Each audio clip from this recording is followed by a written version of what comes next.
আজ সকালের সুষমাচার আমাদের আবার গ্যালিলীয় সাগরের শান্ত তীরে নিয়ে যায়। ভোর হচ্ছে, কয়লার আগুন এখনো জ্বলছে। পুনরুত্থিত যীশু পিতরের ক্ষতবিক্ষত হৃদয়কে আবার সুস্থ করে তুলেছেন। 3 বার পিতর যীশুকে অস্বীকার করেছিল। 3 বার যীশু তাকে জিজ্ঞাসা করেছিলেন, তুমি কি আমাকে ভালোবাসো? 3 বার পিতর কাঁপা কাঁপা ভালোবাসা নিয়ে উত্তর দিয়েছিল।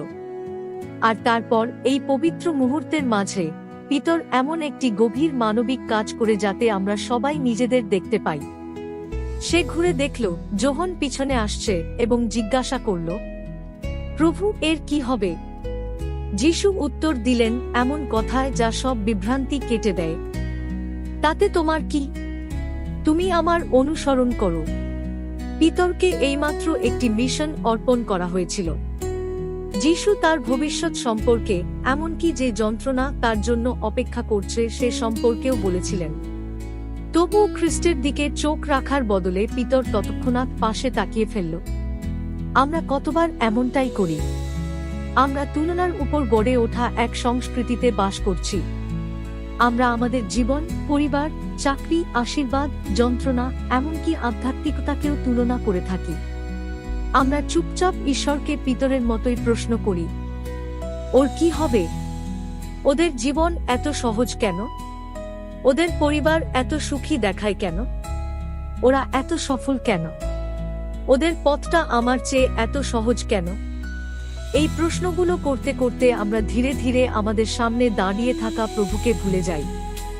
মোলানম ছবি স্ফটিকমে এর এক শক্তিশালী ছবি আছে। বাবা তার ছেলেকে সাফল্যের এক আদর্শ ছবির সঙ্গে তুলনা করে পুরো জীবন কাটিয়ে দেন। সামনে দাঁড়ানো ছেলেকে দেখার বদলে তিনি শুধু যা চান তাই দেখেন। এই অবিরাম তুলনা সম্পর্ককে ক্ষতবিক্ষত করে। ছেলে বুঝতে শুরু করে যে সে কখনো যথেষ্ট নয়। তুলনা তার শান্তি কেড়ে নিয়েছে। তুলনা তার পরিচয় কেড়ে নিয়েছে। তুলনা তার ভালোবাসা কেড়ে নিয়েছে। আধ্যাত্মিক জীবনেও যখন আমরা অন্যদের সঙ্গে নিজেদের নিরন্তর তুলনা করি, তখন ঠিক একই জিনিস ঘটে। গ্যালিলির তীরে করুণার অভিজ্ঞতা লাভ করার পরেও পিতর যেই তুলনার দিকে ঘুরল, তার মনোযোগ চলে গেল। দ্য ফ্যামিলি ম্যান ছবিতে এই সংগ্রামের আরেকটি দিক দেখা যায়।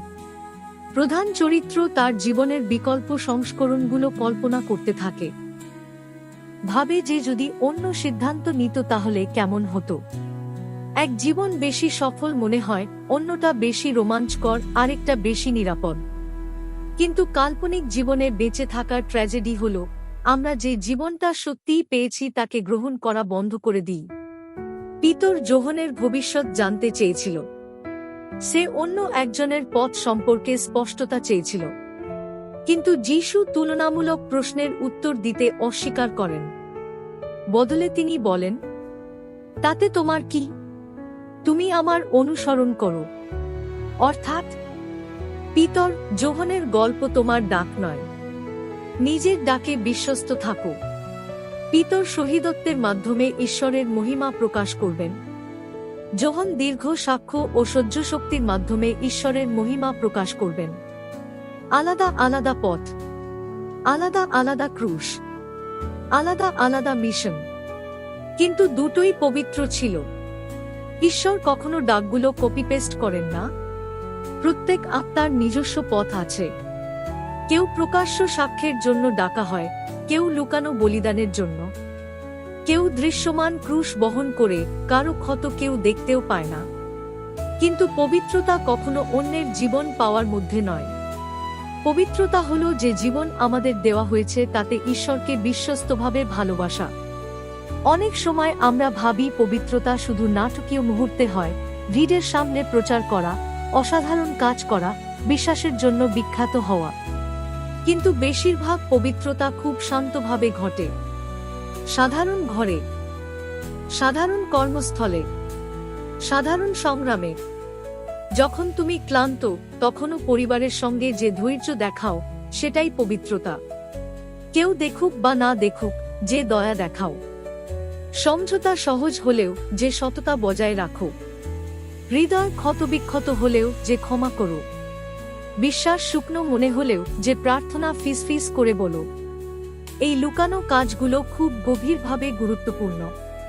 কখনো একটি নরম কথা কোনো আত্মাকে বদলে দেয়, কখনো একটি শান্ত করুণার কাজ কারো আশার কারণ হয়ে ওঠে।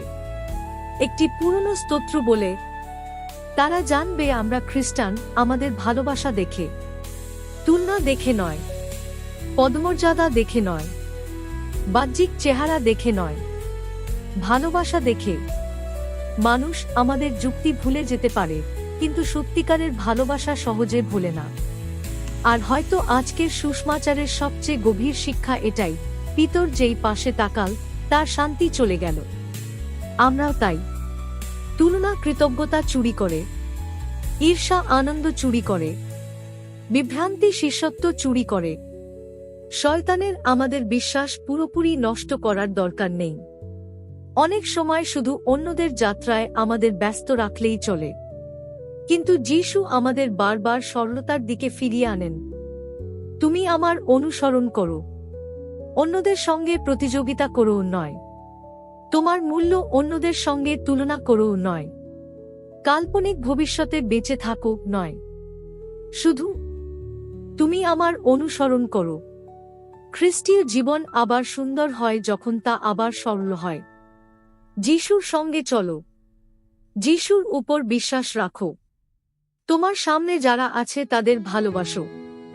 যে জীবন সত্যিই তোমাকে দেওয়া হয়েছে তাতে বিশ্বস্ত থাকো, কারণ একদিন আমরা আবিষ্কার করব সাধারণ মুহূর্তগুলোতে দেওয়া সেই শান্ত ভালোবাসা আমরা কখনো ভাবিনি তার চেয়ে অনেক বেশি গুরুত্বপূর্ণ ছিল।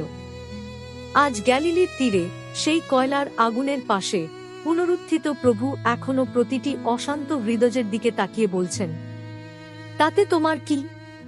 তুমি আমার অনুসরণ করো। আমেন।